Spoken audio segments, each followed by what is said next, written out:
You're such an asshole. All right, we have a question. If you got questions, and as long as you got money, Cappy has answers at assholeconsulting.com. Why the world's only professional asshole will tell you the truth, whereas everybody else will lie to you. Oh my God, well, you need that's all the consulting companies. Oh, you need more consulting. We've done our consulting, and our conclusion, our recommendations to you is to hire us more as consultants. That's pretty much every Big Four and Bain. Yeah, you need us more. You need us to give us more money.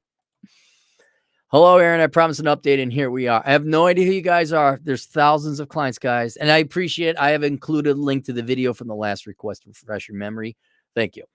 Anyways, I quit a service company last year and went back to work for a trade. You went back to work for a trade company. Here I am working for a particular person. I have to include this. I'm keeping you anonymous, so you are working for a relative of the owner, all right, which is not good. Nepotism in family is never good. But there you are. The work is a lot easier work than the last year. 7 months later, my boss shows up to work every single day in a bad mood. They're contractors. I'm not kidding. We're going to go into this, but let me explain to you why generally your contractors are going to be in a bad mood, because they are bad at time management. The contractors I know that are happy, it doesn't matter, general contractor, individual contractor, subcontractor, whatever. The ones who got their act together, know how to show up on time, control the booze, have the maturity beyond a 7th grader, know, well, if I do it right the first time, it'll get fixed. They don't take shortcuts. They are happier because they don't spend half their time fixing up their mistakes of being harassed by their clients. All right. And I'm not to say, everybody has a bad day. He showed up in a bad mood one day. Okay, fine. All right. That happens. But it's perpetual. Yeah, I guarantee you he's under the gun and he's always behind because he screws stuff up. And we'll get to other managerial things because you're the apprentice and he's kind of like the master guy. And this is just where you leave. Today he got mad at me for showing up to work on time and told me we had a job at a particular time. He didn't tell me that before I left work, by the way. After 7 months of frustration, being talked down to and no proper training, getting to sit in the truck and wait for my boss to get a haircut and run his errands when there is no work to do, and doing work the next day, then there is no work to do because the dumbass did all the work now, and here we are again. All right, horrible time management. Like, if I'm paying you to be my apprentice, you're working. He has no schedule. Contractors don't believe in schedules. They also don't believe in having sex with people outside of their family. I don't know if you noticed that. He may have introduced you to, he says, this is my wife. Like, oh, hello, nice to meet you, Mrs. Contractor. And the very next day, have I introduced you to my sister? I'm like, I thought that was your wife. He's like, what's wrong with it? No, what's the matter? And so, they're a confused sort. But yeah, this guy has no common sense, no professionalism. If you're my apprentice, like, no, we're doing whatever, electrical jobs, plumbing jobs, roofing jobs. And if he's just having you be his assistant, his errand boy, yeah, this guy is truly stupid. And I'll tell you right now, already I could tell. I've seen a million of these financial statements working in banking when Jessup comes in for a loan. Oh shoot, what was I going to say? His finances are a complete wreck. And that is probably the number one source of his frustration. So that's why he's always angry. But he's his own cause of it. So don't take it personally. He's your classical dumb hick. He is. And his wife is probably fat too, also his sister. You'll get the hang of it. The family tree is very narrow. Not a lot of branches. I let outside and said, you don't get here till 7:35. Oh, did you point out facts to him? How did this go? He gives me the guilt trip of how we're paying you an extra 30 minutes to show up late, which I make an extra couple bucks more or less. Yeah, but that's not your complaint. Your complaint is like, look, I don't mind getting paid extra just to sit around, but inevitably, like, look, are we going to do something? A real man is just kind of like, look, okay, I'm not going to do the union thing and milk it. I'm not going to do a slowdown. I'm not doing the government work. Government workers are miserable, by the way. Like, it's such an easy job. I get paid to do nothing. Then, God, it's so boring. There's nothing to do. I'd rather, why don't we install this floor so we have something to show for it? But I don't know, if I'm your employer, I don't want to pay you more money than I have to. I only want you around when I need you. Again, this guy is a moron. Getting talked down to trying to do my job because I might start doing something and he comes in yelling at me not to touch something, but then expects me to do other things without telling me. So it's been a game of trying to do my job, trying to be an apprentice who wants to learn and not making him upset because I made a mistake because he didn't properly train me. He's a boomer, right? Boomers can't train people. It's against, they just genetically are incapable of doing it. One thing I've learned in the trades is if you go for an apprenticeship and they won't let you get your hands on the tools and let you start doing everything hands-on from day one.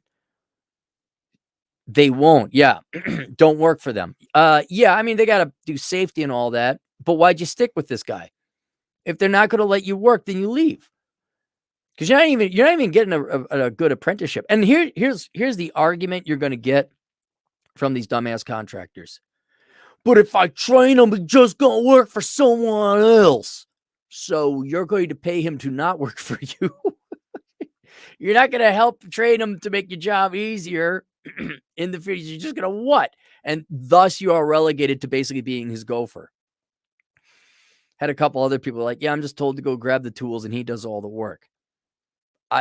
It's hilarious, but they are dumb people. They're really dumb. They're that short-sighted. I understand some things you don't want them to do because you'll cause a lot of damage, but you can only learn how tight to tighten something if you get your hands on the tools. Anyway, I managed to have learned how to do most service work by paying attention, doing the best I can while being barked, made feel like I was lower than dirt when I made mistakes. And I'm tired of my boss and the stress of trying to learn and try and please him at the same time. Should I look into another contracting company to work for or do something else? Maybe the CDL route. No, look, you chose this. Hang on. Yeah. And now you mentioned this. I won't mention what it was, but, he's now having you run errands. Like you're his legit personal assistant. You're chauffeuring him around and all this other stuff. That's not why you're there. You immediately quit on this guy. Hell, this guy, look, if he's that shoddy in time management, he's probably that shoddy in his trade as well. And he's a dick. Screw this guy. Have you seen the labor force participation rates? Have you seen the unemployment rates? Do you see how desperate people are for tradesmen? Go somewhere else. Absolutely. I wouldn't go the CDL route just yet. Have that be your plan B. But if you want to do this particular trade, yeah, go work for someone else. And you know what? Email him. Like email him so you have a record. Say, hey, I'm emailing this so I have a record of it. I quit. Go F yourself. If you say that you fired me, I will sue you. Literally, legit do that. Because these hicks don't understand anything but like a threat. And they will. They'll dang diggly dangly. Although I'd imagine with this guy, like he's probably got a reputation in the area. Like, oh yeah, that guy's never shown up on time. No general contractors will touch him.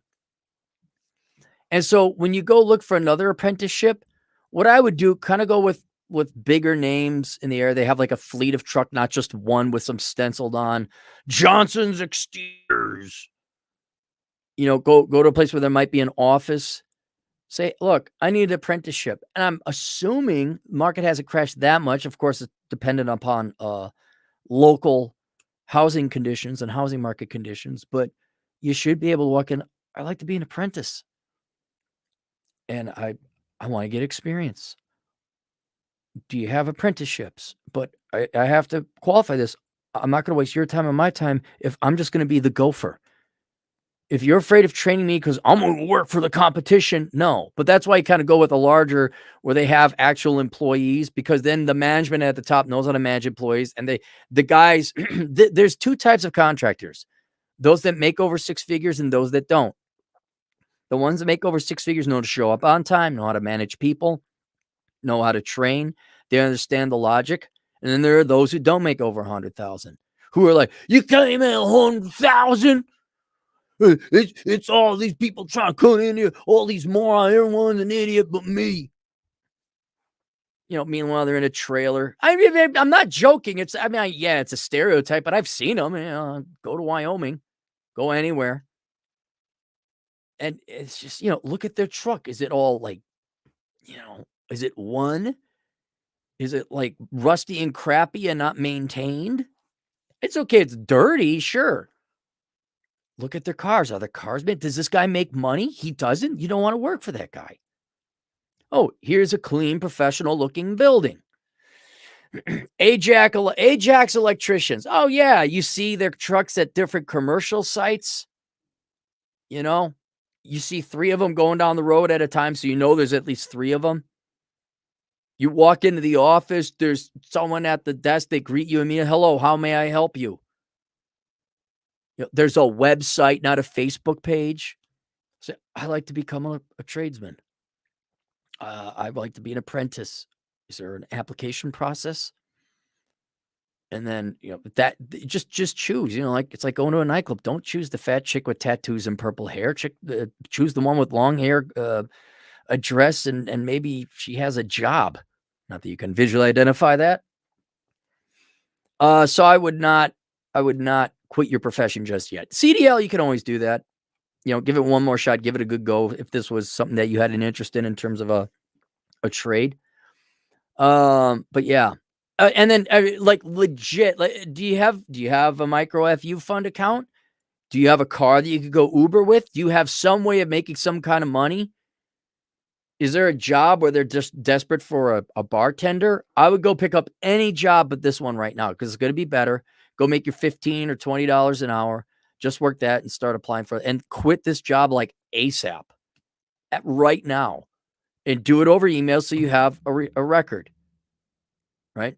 Say, you got, they're dumb. Okay. Between the wife / sister fornicating and maybe they go have sex with the raccoons, they got different varieties and tastes.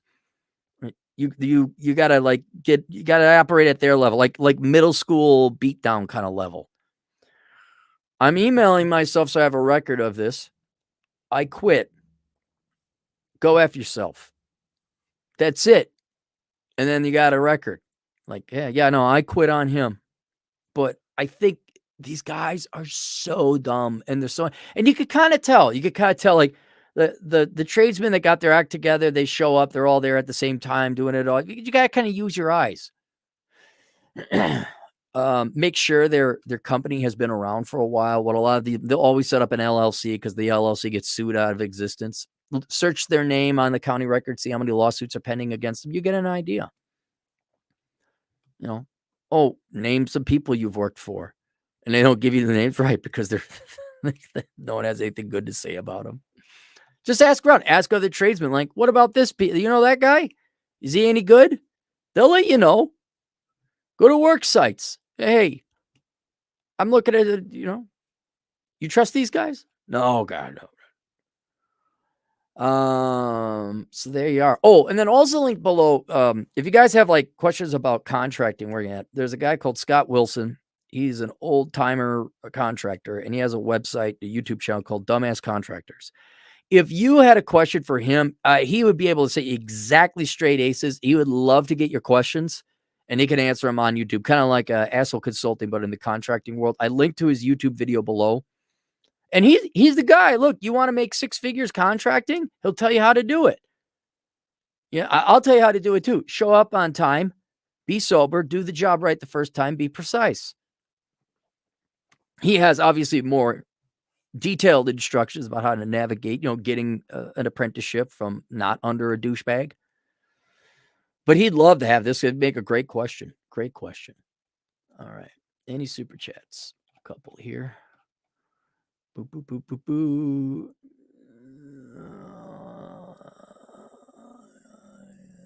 Me, Mike, $2. Boomer's gonna boom. I mean, suck. Classic. Yeah, I'm kind of wondering this guy's age. It's kind of fun watching these contractors now getting old. Even my age, Cappy ain't no young pup, and now people my age are starting to come up with health problems. Largely because they're fat and out of shape.